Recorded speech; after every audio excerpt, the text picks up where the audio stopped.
Marcus Chen stood in his lawyer's office, holding a century-old deed that would change everything. The Willowbrook HOA had just blocked his dream ranch project, calling him an outsider who didn't belong in their pristine community.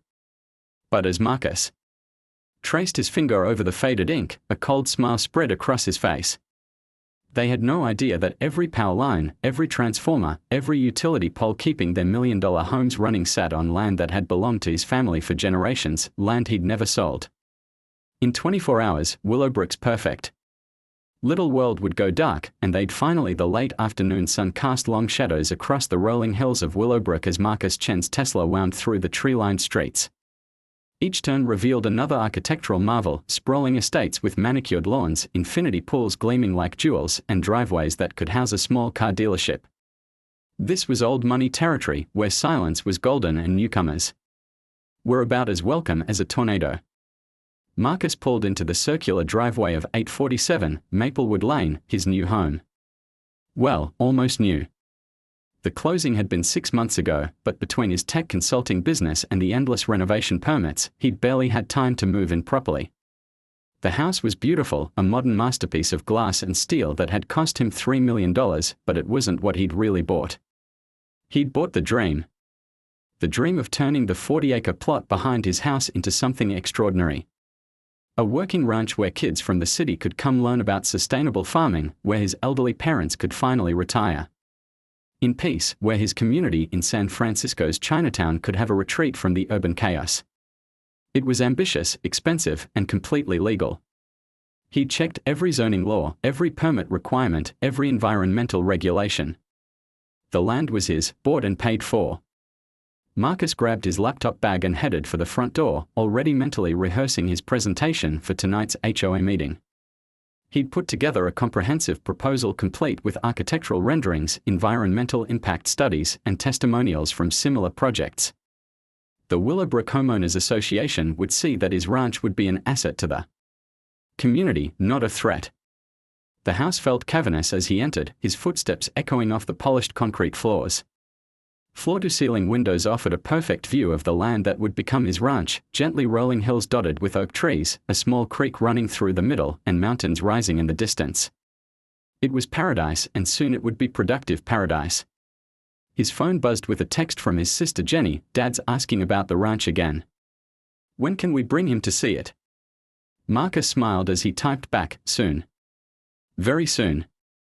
The Willowbrook Community Center buzzed with the kind of polite tension that only came from people who'd spent decades perfecting the art of civilized warfare. Marcus arrived 15 minutes early, hoping to schmooze with board members before the meeting officially started.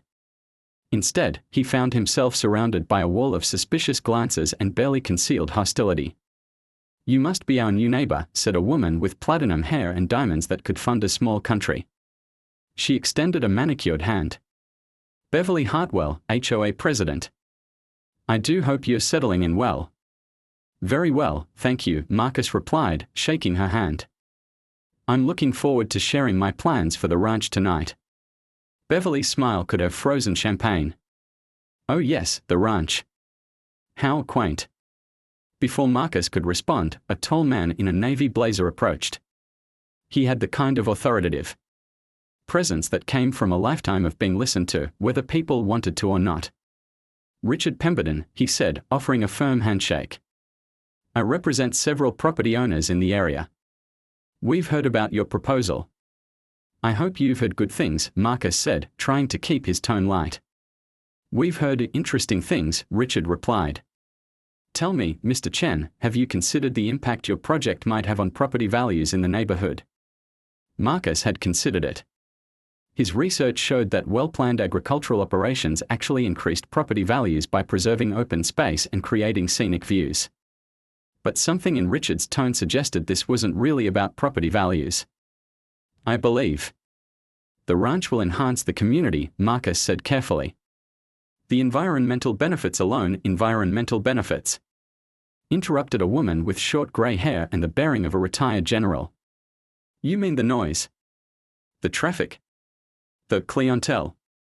The last word hung in the air like a slap. Marcus felt his chest tighten. "I'm sorry, what do you mean by clientele?"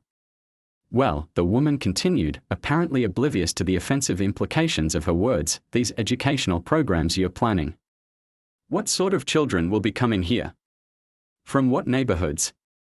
Marcus's jaw clenched. He'd faced this before, the polite racism of people who'd never say the words out loud but made their meaning crystal clear. Children from all neighborhoods, he said evenly. That's rather the point. The room had gone quiet, and Marcus realized that other conversations had stopped. Everyone was listening now, waiting to see how this would play out. Mr. Chen, Beverly said, her voice honey-sweet and razor-sharp, I'm sure you understand that Willowbrook has certain standards. We've worked very hard to maintain the character of our community. What character would that be? Marcus asked, his voice dangerously calm. Peace and quiet, Richard interjected smoothly. Privacy. The kind of environment where families can raise their children without disruption. Marcus looked around the room at the faces watching him.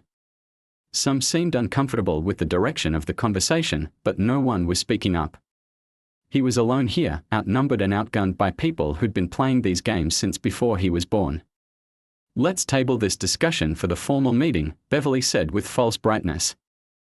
I'm sure once we've had a chance to review your proposal properly, we'll be able to address everyone's concerns. As if on cue, people began moving toward the rows of folding chairs set up for the meeting. Marcus found himself isolated in the center of the room, watching as neighbors who'd never spoken to him formed small clusters of whispered conversation. He took a seat in the front row, pulling out his laptop and connecting to the projection system. His presentation was solid, 43 slides of carefully researched data, beautiful architectural renderings, and compelling arguments for why the ranch would benefit everyone. He'd worked on it for months, refining every detail. Ladies and gentlemen, Beverly called the meeting to order with a small gavel that looked like it had been carved from a single diamond. We have several items on tonight's agenda, but I know everyone is eager to hear about Mr. Chen's proposal for the property behind his home. Marcus stood and walked to the front of the room. 47 pairs of eyes watched him, most of them already decided. He clicked to his first slide, a beautiful aerial view of the proposed ranch with the title Willowbrook Educational Ranch, a vision for community. Thank you all for this opportunity, he began, his voice steady despite the hostility radiating from the audience. I'm excited to share my vision for creating something truly special here in Willowbrook. For the next 20 minutes, Marcus gave the presentation of his life. He talked about sustainable farming practices, educational programs for underserved youth, environmental restoration, and the economic benefits of agritourism. He showed architectural renderings of elegant barn structures that would complement the area's aesthetic. He presented testimonials from similar projects that had enhanced their communities. He watched faces as he spoke, looking for signs of engagement, curiosity, or even basic human decency. What he found instead was a room full of people who'd made up their minds before he'd said a word. When he finished, the silence stretched for what felt like hours but was probably only seconds. Thank you, Mr. Chen, Beverly said finally. That was very thorough. Now, I'd like to open the floor for questions and comments. Richard Pemberton's hand shot up immediately. Mr. Chen, you mentioned bringing in children from underserved communities. Can you be more specific about what that means?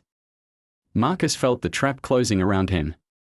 It means children who don't have access to educational opportunities about sustainable agriculture and environmental stewardship. Children from urban areas who might benefit from exposure to rural life. Urban areas, repeated a man in the back row. Are we talking about inner-city kids? Kids from the projects? We are talking about children who could benefit from this program, Marcus replied, his voice tight. Children whose zip code shouldn't determine their access to educational opportunities. But it does, doesn't it? Called out another voice. That's the whole point of living in a place like Willowbrook. We've worked hard to create a certain environment for our families. The room erupted in murmurs of agreement. Marcus felt like he was watching a lynch mob form in slow motion, except these people were wearing designer clothes and speaking in measured tones. I have a question about traffic, said a woman with a voice like fingernails on a chalkboard. You say you'll have buses bringing children here. How many buses? How often? Our streets weren't designed for that kind of commercial traffic. The ranch would owe. Marcus woke before dawn, his mind already racing with plans. The humiliation of the previous night had crystallized into something harder, more focused. He made coffee in the cavernous kitchen of his glass house, staring out at the land that would never become a ranch. But perhaps it would become something else entirely, a battleground where the powerful learned what it felt like to be powerless. His phone had been buzzing since 5 a.m. 3 missed calls from David Kim, 2 from his sister Jenny, and 17 text messages from numbers he didn't recognize. Word was spreading fast about something, though he couldn't imagine what. The first call he returned was to David. Marcus, thank God, his attorney said, sounding like he'd been awake all night. I've been digging deeper into those utility easements, and this is bigger than I thought. Pacific Gas and Electric has been paying your family rent for those power lines for 70 years, rent that's been going to a trust account you didn't even know existed. Marcus sat up straighter. How much rent? Currently? About $15,000 a year. But that's based on 1952 property values. If those easements were negotiated today, with current land values in Willowbrook, would be looking at closer to $2 million annually. $2 million. Marcus nearly dropped his coffee. Per year. That's conservative. The land under those transmission lines is worth more than most people's houses. And here's the kicker, the utility company has been trying to reach you for months about the renewal. They've been sending letters to your old address in San Francisco. Marcus felt a chill. What happens if I don't renew? Legally. They have 90 days to remove their equipment from your property. Practically. Willowbrook goes dark. How dark?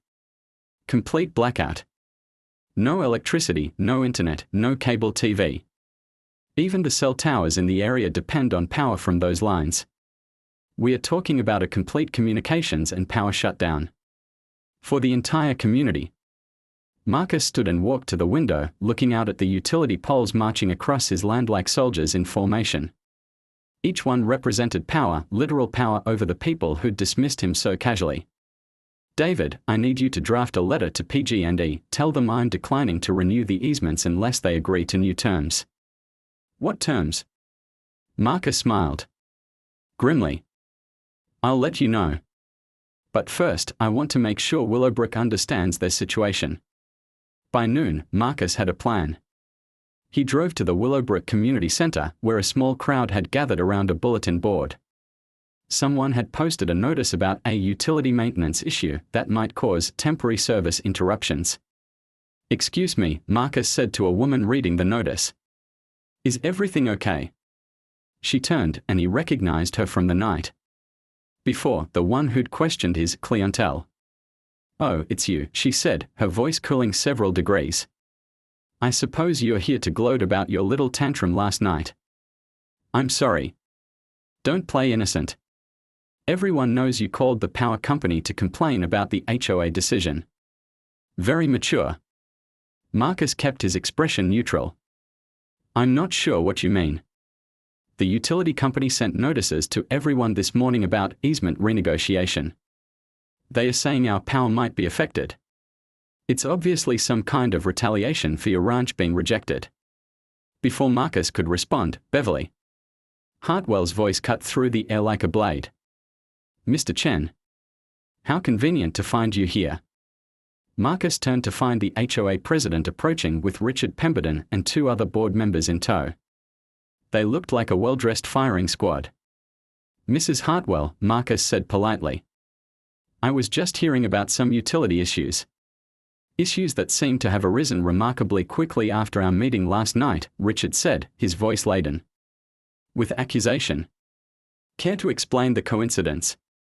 I'm not sure what you're implying. We're implying, Beverly said, her composure cracking slightly, that you're using your connections in the tech industry to pressure the utility company. It's petty, it's vindictive, and it's completely unacceptable. Marcus almost laughed. If only it were that simple. I think there's been a misunderstanding, he said carefully. I don't have any connections at the power company. Then explain this, Richard said, pulling out a letter from his jacket. Official notice from Pacific Gas and Electric about easement renegotiation affecting service to the Willowbrook area. They are demanding a meeting with the primary landowner to discuss updated terms for equipment placement. Marcus took the letter and read it, fighting to keep his expression neutral. David had worked fast. "This is interesting," he said, handing the letter back. "But I'm not sure why you're showing it to me." "Because you're the one behind it," the woman from the bulletin board said. "You're trying to punish us for rejecting your ranch." "Actually," Marcus said, savoring the moment, "I think you've got it backwards." The group exchanged glances. Beverly stepped forward. "What do you mean?" "I mean the utility company isn't looking for just any landowner. They are looking for me. Specifically." The silence stretched like a taut wire. Marcus could see understanding dawning on their faces, followed quickly by disbelief. "That's impossible," Richard said. "The power lines are on utility easements. They belong to the power company." "The equipment belongs to the power company," Marcus corrected. "The land belongs to me. And the easements that allow them to keep their equipment on my land are about to expire." Beverly's face went pale. "You're lying." "Am I?" Marcus pulled out his phone and showed them a photo of the original easement agreement David had sent him. Easement granted by Chen family to Pacific Gas and Electric, renewable every 75 years. Signed in 1952 by my great-grandfather. Due for renewal next month. "But that's..." Richard started, then stopped, his legal mind clearly working through the implications. "That's what?" Marcus asked pleasantly. "That's extortion," the woman from the bulletin board said. "You're holding the community hostage." "I'm exercising my property rights," Marcus replied. "The same property rights you defended so passionately last night when you rejected my ranch." Beverly had recovered her composure, but Marcus could see the panic in her eyes. "Mr. Chen, I'm sure we can work something out. Perhaps we were too hasty in our decision about your project." "Too hasty?" Marcus let the words hang in the air. "You mean when you told me that some things simply aren't negotiable? When you said Willowbrook was exclusive and intended to stay that way?" "We may have been overly cautious," Richard admitted. "Perhaps we could reconsider your proposal." Marcus looked around at the faces staring at him. The same people who'd dismissed him 12 hours ago were now watching him with something approaching fear. "That's very generous," he said. "But I'm afraid some things simply aren't negotiable." He turned to walk away, then paused. "Oh, and you might want to check your contracts with the utility company. I believe they are required to give you 30 days notice before any service interruptions." As he walked toward his car, Marcus heard the explosion of voices behind him. Panic, anger, and the sound of people realizing they'd catastrophically underestimated their opponent.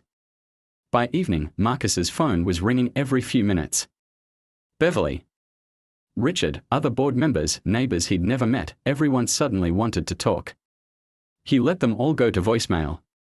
Instead, he was in his home office, working with David on the terms for renewing the easements. The list was growing longer with each passing hour. "You sure about this?" David asked during their third conference call of the day. "Some of these demands are ambitious. They told me I didn't understand the character of Willowbrook," Marcus said, looking out at the utility poles silhouetted against the sunset. "I'm about to show them exactly what that character looks like when the lights go out." "Marcus, I have to ask, are you really prepared to shut off power to an entire community? There are elderly people, families with small children, medical equipment that depends on electricity." Marcus paused, considering. It was a fair question, and one that had been nagging at him all day. "The power won't go out," he said finally. "It won't need to. Because they are going to accept my terms. And if they don't, then they'll learn what it's like to be powerless. Literally." David was quiet for a moment. "What exactly are you asking for?" Marcus pulled up the document he'd been working on. "Full approval for the ranch project, exactly as I proposed it. A formal apology from the HOA board, published in the community newsletter. And a commitment to establish a diversity and inclusion committee to review all future development proposals. That's it. That's it. Plus the utility easement fees. Get updated to current market rates with annual adjustments for inflation. They'll never agree to that last part. They will, Marcus said with certainty. Because the alternative is explaining to their neighbors why their power got shut off because the HOA decided to play hardball with the wrong person. As if summoned by their conversation, Marcus's doorbell rang. He walked to the front door and activated the security camera. Beverly Hartwell stood on his porch, looking like she'd aged 10 years in the past 8 hours. David, I have to go. The HOA president is here for a house call. Be careful, Marcus. Don't say anything that could be construed as a threat. I won't need to. The situation speaks for itself. Marcus opened the door and Beverly immediately stepped forward. Mr. Chen, we need to talk. About what? About. The emergency HOA meeting was called for 7 a.m., an unheard of hour for a community that typically conducted business over mimosas and catered lunches. Marcus arrived at the community center to find the parking lot packed with expensive cars and anxious faces. Word had spread through Willowbrook like wildfire. Their new neighbor held their entire way of life in his hands. Inside, the atmosphere was electric with barely contained panic. Beverly Hartwell stood at the front of the room, flanked by Richard Pemberton and the other board members, all looking like they'd aged a decade overnight. The residents packed into every available seat, their usual polite composure replaced by something Marcus had never seen from them, fear. Ladies and gentlemen, Beverly began, her voice strained, we've called this emergency meeting to address a situation that has developed regarding our community's utilities. A woman in the front row raised her hand immediately. Is it true that our power could be shut off? My husband has a CPAP machine, he could die without electricity. The situation is complex, Richard said, shooting a glance at Marcus, who had taken a seat in the back row. We're exploring all legal options. Legal options, called out a man Marcus recognized as the owner of the mansion on Elm Street. What legal options? Either we have power or we don't. Beverly cleared her throat. The utility company has informed us that the easements for our power lines are subject to renewal by the property owner. That owner is present at this meeting. Every head in the room turned to look at Marcus. He felt the weight of their stares, some angry, some desperate, all focused on him with laser intensity. Mr. Chen, Beverly continued, would you care to address the community? Marcus stood slowly, savoring the moment. These were the same people who had dismissed him 2 nights ago, who had made it clear that he and his vision for helping children didn't belong in their exclusive world. Now they were hanging on his every word. I appreciate the opportunity to speak, he said, his voice carrying clearly through the silent room. 2 nights ago, I came to you with a proposal for a ranch that would benefit this community and provide educational opportunities for children who need them. I was told that some things aren't negotiable, that Willowbrook was exclusive and intended to stay that way. He paused, letting his words sink in. Well, I've discovered that you're absolutely right. Some things aren't negotiable. Like property rights. Like the right to decide who gets to use your land and under what conditions. Cut the philosophy, snapped a woman near the front. What do you want? Marcus smiled. I want what I've always wanted. A ranch that serves the community. But now I also want something else, a guarantee that no future resident will be treated the way I was treated. That no proposal will be rejected based on prejudice and fear. We'll approve your ranch, Richard said quickly. The board voted. This morning. Unanimous approval. How convenient, Marcus replied. But I'm afraid it's not that simple anymore. You see, when you showed your true colors, you changed the terms of this negotiation. He pulled out a folder containing David's latest revision of their demands. First, full approval for the ranch project as originally proposed. Second, a formal, public apology from the HOA board for the discriminatory treatment I received. Third, establishment of a community diversity and inclusion committee to review all future development proposals. Fourth, a commitment to actively recruit and welcome residents from diverse backgrounds. The room erupted in angry voices. That's outrageous. You can't force us to. Who do you think you are? Marcus waited for the noise to die down before continuing. And fifth, the utility easement fees will be updated to current market rates, approximately $2 million annually, with automatic adjustments for inflation. The silence that followed was deafening. Beverly's face had gone white. $2 million, she whispered. Per year, Marcus confirmed. That's what the land is worth. That's what you should have been paying all along. That's impossible, Richard stammered. The HOA doesn't have that kind of money. Then you'll need to find it. Or find another source of power. An elderly man in the middle section struggled to his feet. Young man, you're talking about destroying people's lives.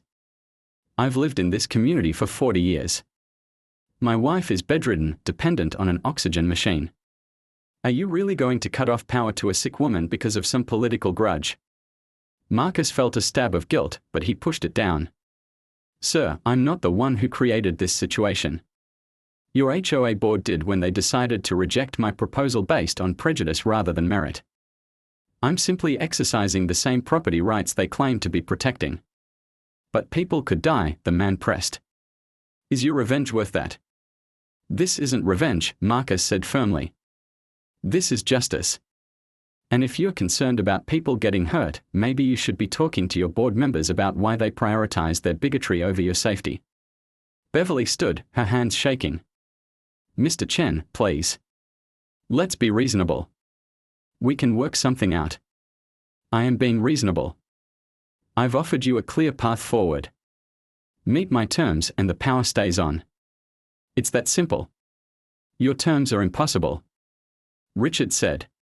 No community could afford $2 million a year in utility fees. Then maybe you should have thought about that before you decided to play games with property rights, Marcus replied. Or maybe you should consider whether maintaining your exclusive character is worth living in the dark. A woman in designer clothes stood up, her voice shaking with rage. This is terrorism. You're holding an entire community hostage. I'm exercising my legal rights as a property owner, Marcus said calmly. The same rights you defended so passionately when you rejected my ranch. The only difference is that now you understand what those rights actually mean. We have lawyers, another voice called out. We'll sue you into oblivion. For what? Using my own property as I see fit. Good luck with that. Marcus looked around the room at the faces staring back at him. He saw anger, fear, desperation, and something else, the dawning realization that they had underestimated him catastrophically. You have 30 days to decide, he said. The utility company needs an answer by then, or they'll begin disconnecting their equipment. 30 days. Beverly's voice cracked. How are we supposed to raise $2 million in 30 days? The same way you raised the money to buy your $1 million houses, Marcus replied. Through careful planning and financial responsibility. He started toward the door, then paused. Oh, and one more thing.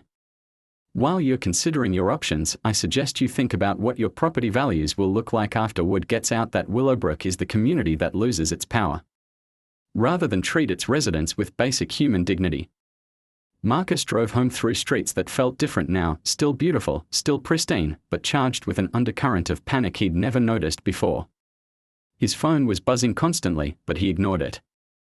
Let them stew for a while. Let them understand what it felt like to be powerless. At home, he found Jenny waiting on his porch. Marcus, what the hell are you doing? He hugged his sister, grateful for a familiar face after the morning's confrontation.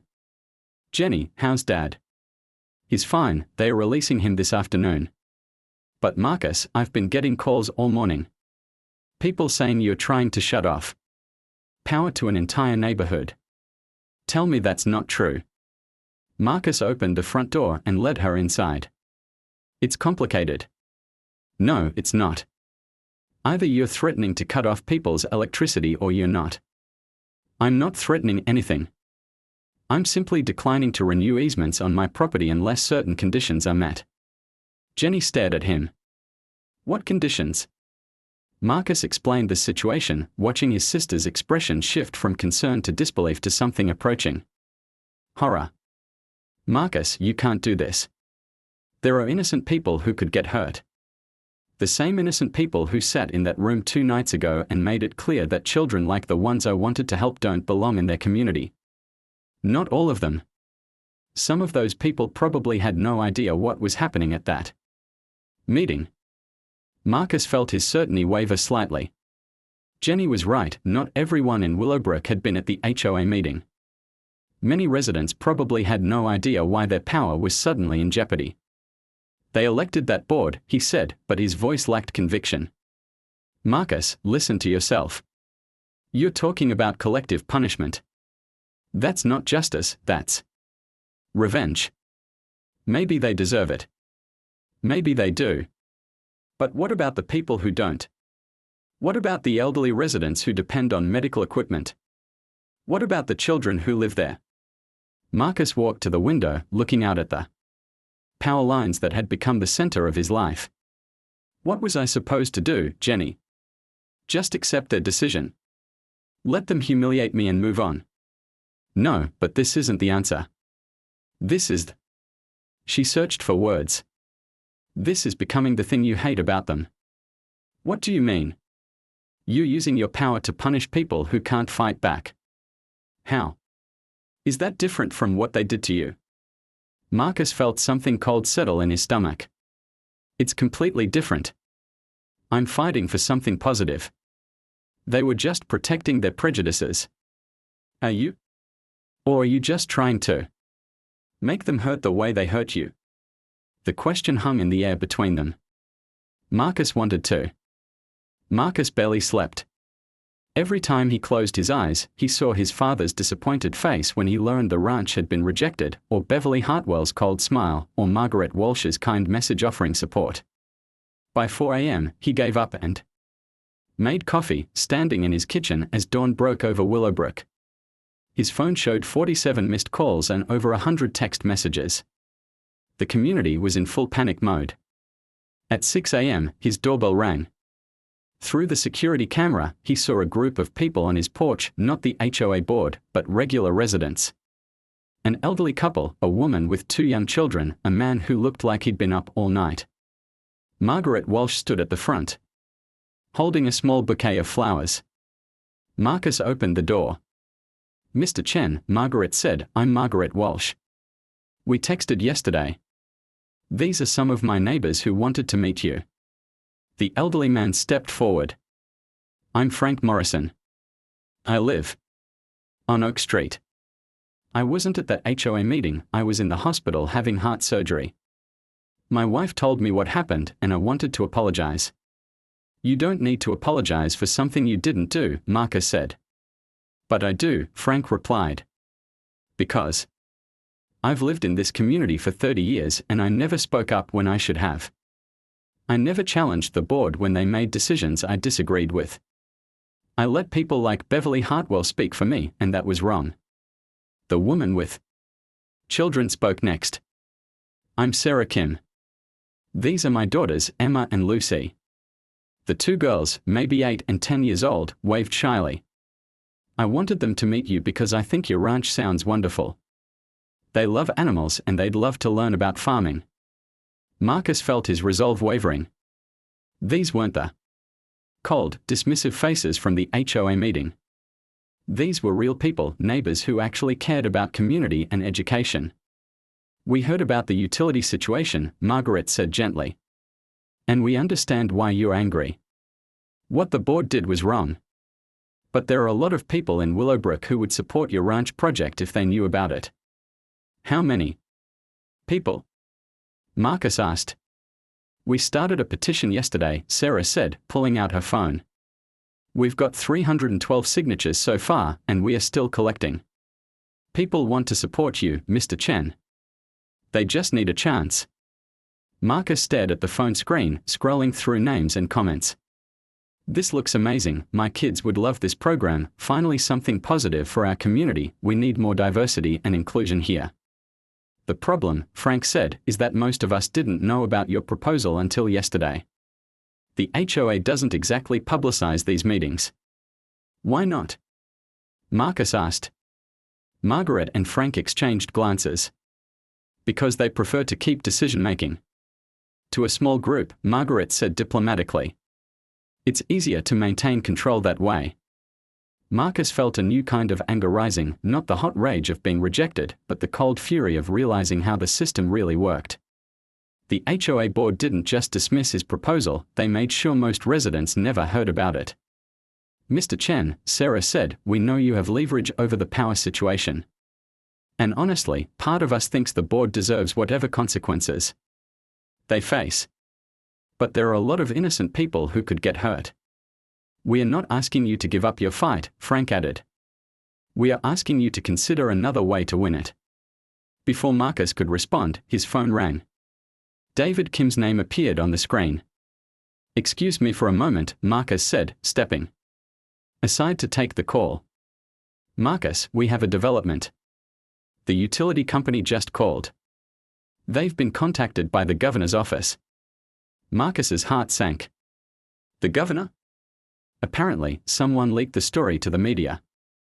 There's going to be a news report tonight about a tech executive holding an entire community hostage over a rejected development proposal. That's not what this is about. I know that, and you know that, but that's how it's being framed. The governor's office is concerned about the precedent of private property owners cutting off utilities to entire communities. What does that mean for us? It means we have maybe 24 hours before this becomes a political issue that neither of us can control. If you want to negotiate with the HOA, now is the time. Marcus ended the call and returned to the group. On his porch, they were watching him with hopeful eyes. I need to ask you something, he said. If you support the ranch project, why didn't you speak up at the HOA meeting? The group looked uncomfortable. Margaret answered first. Because most of us didn't know about it. The meeting was announced with 48 hours notice and the agenda just said new development proposal. No details about what it was or who was proposing it. And, Frank added, because the HOA has a history of discouraging dissent. People who challenge board decisions tend to find themselves facing harassment about property maintenance violations or other petty retaliation. Marcus felt his worldview shifting. So the board doesn't represent the community.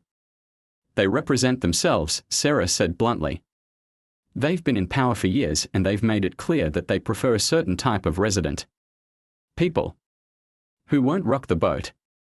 People like us, Marcus said bitterly. People like all of us, Margaret corrected. Frank was a civil rights lawyer before he retired. Sarah teaches underprivileged kids in the city. I run a non-profit that provides scholarships for first-generation college students. We moved to Willowbrook because it's beautiful and safe, but we don't share the board's narrow worldview. Marcus stared at them, realizing how completely he'd misunderstood the situation. He'd been fighting the entire community when his real opponents were just a handful of people who'd manipulated the system to maintain control. What would you do, he asked, if you were in my position? I'd call their bluff, Frank said immediately. Use your leverage to force a real community vote on the ranch project. Not a board decision made in secret, but an actual democratic process where every resident gets to participate. And if they refuse, then you'll know where the community really stands, Margaret said. But I don't think they'll refuse. Not if the alternative is explaining to 847 families why their power got cut off. Marcus's phone buzzed with a text from Beverly Hartwell. Mr. Chen, the board is prepared to meet with you immediately to discuss a resolution. Please call me. He showed the message to the group. They are scared, Sarah observed. Good. They should be. But what should I ask for? Marcus wondered aloud. Ask for what you really want, Frank said. Not revenge, not punishment, but the chance to build something positive. An hour later, Marcus sat across from the full HOA board in the community center conference room. Beverly, Richard, and 3 other board members looked like they'd been through a war. Their usual polished composure was gone, replaced by the desperate energy of people fighting for their political lives. Mr. Chen, Beverly began, we appreciate you agreeing to meet with us. I'm here because some community members asked me to give you one more chance, Marcus said. Not because I think you deserve it. Richard leaned forward. We've discussed your demands and we are prepared to make a counteroffer. I'm listening. Full approval for your ranch project, exactly as proposed. A formal statement acknowledging that our initial decision was made in haste and without proper community input. And a commitment to establish a community advisory committee for future development proposals. Marcus considered the offer. It was close to what he'd originally wanted, but something was missing. What about the diversity and inclusion component? What about ensuring this doesn't happen to the next person who wants to contribute to this community? The board members exchanged glances. Beverly spoke carefully. We are prepared to include language about welcoming all qualified residents and proposals. That's not the same thing, Marcus said. I want a formal commitment to actively promote diversity and inclusion. I want term limits for board members. And I want to guarantee that future development proposals will be presented to the full community for input, not decided in closed-door meetings. That's impossible, one of the other board members said. We can't completely restructure how the HOA operates. Why not? Marcus asked. If the current system is so broken that it nearly resulted in the entire community losing power, maybe it needs to be restructured. Beverly's mask slipped entirely. Mr. Chen, you're asking us to fundamentally change the character of Willowbrook. I'm asking you to live up to the values you claim to represent. Community, inclusion, democratic decision-making. If those things threaten the character of Willowbrook, then maybe that character needs to change. Richard stood abruptly. This is pointless. He's not negotiating in good faith. Sit down, Richard, Beverly snapped. We are not done. But Marcus was already standing. Actually, we are done. With this board, anyway. What do you mean? Marcus pulled out his phone and showed them Margaret's petition. 312 residents support my ranch project. That's more than a third of the community. I think it's time they had a voice in this decision. You can't force a community-wide vote, Richard said.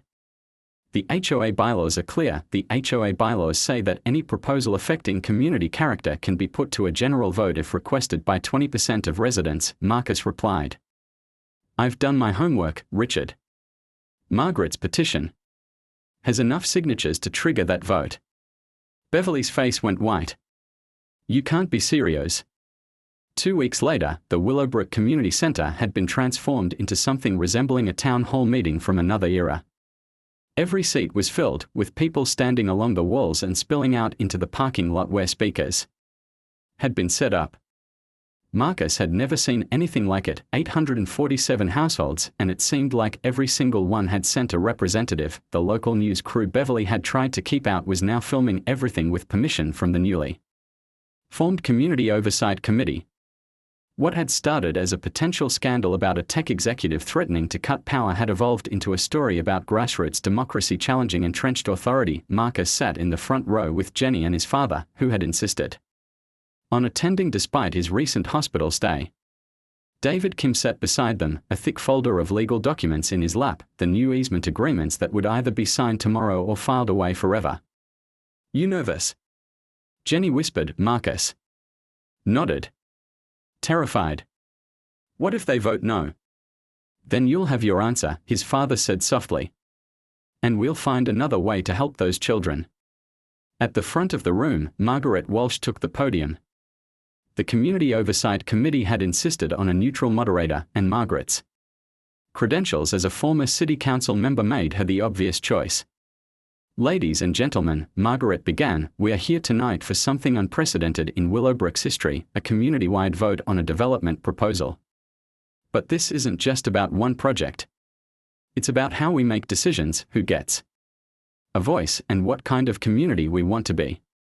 She gestured toward Marcus. Mr. Chen, would you like to present your proposal?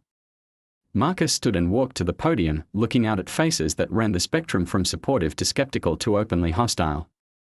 Beverly Hartwell sat in the third row, her expression unreadable. Richard Pemberton was notably absent. Marcus had heard he'd retained a lawyer and was exploring his options for challenging the vote's legitimacy. "Thank you," Marcus began. "2 weeks ago, I thought I was fighting for a ranch. Tonight, I realize I was fighting for something much more important, the idea that good ideas should be judged on their merit, not the background of the person proposing them." He clicked to his first slide, the same beautiful aerial rendering he'd shown at the disastrous HOA meeting. But this time, the audience was listening. The Willowbrook Educational Ranch would serve 200 children annually through weekend and summer programs focused on sustainable agriculture, environmental stewardship, and rural life skills. But more than that, it would serve our community by preserving open space, providing educational opportunities for local children, and demonstrating that diversity makes us stronger, not weaker. Marcus spent 20 minutes detailing the project. But he could feel that the audience was with him. They asked thoughtful questions about environmental impact, program safety, and long-term sustainability. These weren't the dismissive challenges he'd faced from the board, they were the questions of people genuinely interested in understanding what he was proposing. When he finished, Margaret opened the floor for community discussion. Frank Morrison was the first to stand. "I've been a civil rights lawyer for 40 years, and I've seen what happens when communities let fear guide their decisions. Mr. Chen is offering us a gift, the chance to be part of something that makes the world better. We'd be fools to reject it." Sarah Kim spoke next, with her daughters Emma and Lucy beside her. "My girls have been talking about this ranch for 2 weeks. They want to learn about farming, about taking care of animals, about where their food comes from. How is that a threat to anyone?" But not everyone was supportive. A man Marcus didn't recognize stood up in the back. "I'm sorry, but I didn't move to Willowbrook to live next to a commercial operation. We are talking about buses, strangers, noise, traffic. This isn't what we signed up for." "What did you sign up for?" asked a woman near the front. "A gated community, where we never have to see anyone different from ourselves." "I signed up for peace and quiet," the man replied. "For property values that stay high because we maintain standards." Marcus felt his old anger rising, but then he saw something that stopped him cold. In the middle section, a teenager had stood up, a girl maybe 16 years old, with long black hair and determined eyes. "Excuse me," she said, her voice carrying clearly through the room. "I'm Jessica Chen. I'm Marcus's niece." Marcus stared. Jenny had mentioned that her daughter might come, but he hadn't seen her arrive. "I just want to say something to the people who are worried about strangers coming to Willowbrook. My uncle isn't trying to bring strangers here. He's trying to turn strangers into neighbors. He's trying to show kids who have never seen a farm that food doesn't just appear in grocery stores. He's trying to teach children who live in concrete jungles that they are connected to the earth and to each other." She paused, looking around the room. "And honestly, if you think that's a threat to your property values or your peace and quiet, maybe you should ask yourself what kind of values you're really protecting." The room erupted in applause. Marcus felt tears in his eyes as he watched his 16-year-old niece calmly take her seat, having just delivered the most powerful argument of the evening. Margaret called for order. "Are there any other comments before we vote?" Beverly Hartwell stood slowly. The room fell silent. Everyone knew this would be her last chance to kill the project. "I've been president of this HOA for 8 years, she began, her voice steady but strained. "In that time, I've prided myself on maintaining the character and standards that make Willowbrook special. When Mr. Chen first proposed his ranch, I saw it as a threat to everything we'd worked to preserve." She paused, looking directly at Marcus. "I was wrong. Not about wanting to preserve our community's character, but about what that character should be. A community that's afraid of children learning about agriculture isn't preserving anything worth keeping. A community that rejects good ideas because they come from the wrong person isn't protecting standards, it's abandoning them." Marcus felt his jaw drop. Beverly Hartwell was conceding. "Mr. Chen, I owe you an apology. Not just for rejecting your proposal, but for the way we rejected it. You deserved better from us, and so did this community. I hope it's not too late to earn your forgiveness and your trust." She sat down to stunned silence. Marcus realized that everyone in the room was looking at him, waiting for his response. He stood and walked over to Beverly, extending his hand. "Mrs. Hartwell, it takes courage to admit when you're wrong. Thank you for that. I accept your apology, and I hope we can work together to make this ranch everything it can be." As they shook hands, the room erupted in applause that went on for nearly a minute. Margaret finally called for the vote. All those in favor of approving the Willowbrook Educational Ranch project and the accompanying governance reforms. Hands shot up throughout the room, not just a few, but hundreds. Marcus tried to count but lost track as more and more people raised their hands. All opposed? Maybe 30 hands went up, scattered throughout the room. The motion passes overwhelmingly. Margaret announced. The Willowbrook Educational Ranch is approved. The crowd erupted in cheers. Marcus found himself surrounded by neighbors offering congratulations, volunteers for the ranch programs, and parents wanting to enroll their children. But the person he most wanted to see was his father. He found the elderly man sitting quietly in his chair, tears streaming down his face. "Dad, are you okay?" His father looked up with a smile that could have powered the whole community. "I'm thinking about your great-grandfather. He would be so proud. He gave this land to help people, and now his great-grandson is going to do the same thing." Marcus knelt beside his father's chair. "Dad, I want you to be the ranch's first official volunteer. Will you help me teach these kids about growing things?" "Son, I thought you'd never ask." 6 months later, Marcus stood in the same spot where he'd first envisioned the ranch, but now it was real. The main barn was nearly complete, its clean lines and solar panels a perfect blend of function and beauty. The vegetable gardens were thriving under his father's careful guidance. Children's laughter echoed across the fields as the first weekend program participants learned to feed chickens and plant seeds. Beverly Hartwell approached, looking every bit the polished executive she'd always been, but with something different. In her eyes, humility, maybe, or genuine warmth. "Mr. Chen, the new board wanted me to give you this." She handed him an envelope. Inside was a formal resolution from the Willowbrook HOA, unanimously passed, officially designating him as Citizen of the Year and establishing an annual award in his name for community members who demonstrate courage in challenging the status quo for the betterment of all. "Thank you," he said. "But I hope next year you give it to someone who didn't have to threaten to cut off your power to get your attention." Beverly laughed, a real laugh, not the polite sound he'd heard from her before. "Actually, the early front runner is a 12-year-old girl who's been lobbying for a community composting program. She says she learned about civic engagement from watching your fight for the ranch." Marcus looked out at the children scattered across his land, city kids and suburban kids, kids of all colors and backgrounds, learning together about the soil and the sky and the connection between all living things. Amon.